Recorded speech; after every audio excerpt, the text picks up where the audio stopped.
I was curious, I attended their meetings, even attended a meeting, a forum organised by the Friends of Felton about the health impacts of coal mining. Basically what I found out is the coal industry has come under attack for many reasons.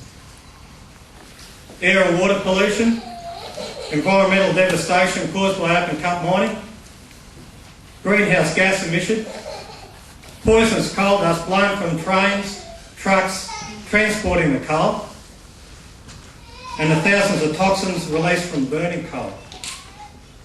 Also too, real estate values were adversely affected as no one really wanted to live near an open cut coal mine.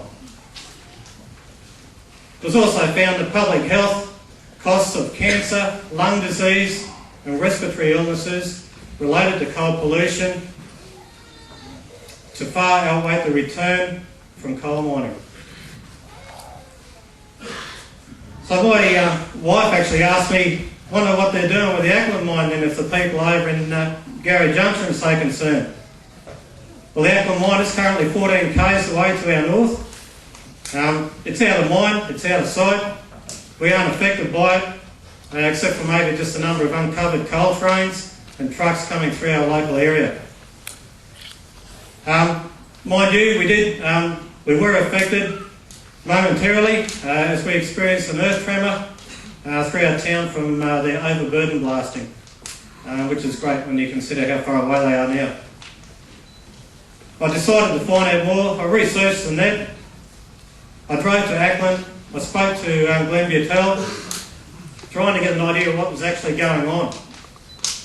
Needless to say, I became extremely concerned. I had no idea that New Hope Coal had an application in on the Coordinator General's desk for a project called Ackland Stage 3. I didn't even know about Stage 2. This Stage 3 expansion was planned to come south to just 5 k's from the Oakey town boundary.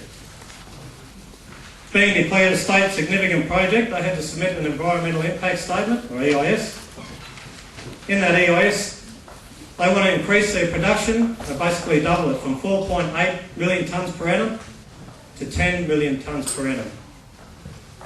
The road and rail traffic forecast, there's a total, they forecast 45 trains per week going through to their port facility, up from a current approximately 30 trains per week. They also forecast 32 heavy trucks per day along the Oakey Road, the Warrego Highway and the John Darien Muldoon Road. The EIS stated that there wouldn't be any significant impact on traffic or road conditions. Has anyone seen the state of the Warrego Highway at the moment? Look, they also proposed to divert Lagoon Creek. I have concerns about that because of what happened at the beginning of this year with flooding. You start to change the overland flows. It is of concern of mine. They also say they'll close the town of Ackland, relocate the historical items like the War Memorial and the old colliery. They also said, and this will make the John Darien residents very happy, that they will continue to use the existing site for their coal loading. And the list goes on. If approved, that mine site will cover a total area of 7,347 hectares of predominantly Class A agricultural land. When finished, they say they'll leave 5 final voids, reed holes, a total of 560.1 hectares. This is all in their EIS. I asked many people in Oakey about it, and no one seemed to know anything. I thought this can't be right, so we've had a couple of public meetings in here trying to get the word out. In the meantime, we formed our own group, the Oakey Coal Action Alliance, to provide local representation in our fight against Stage 3.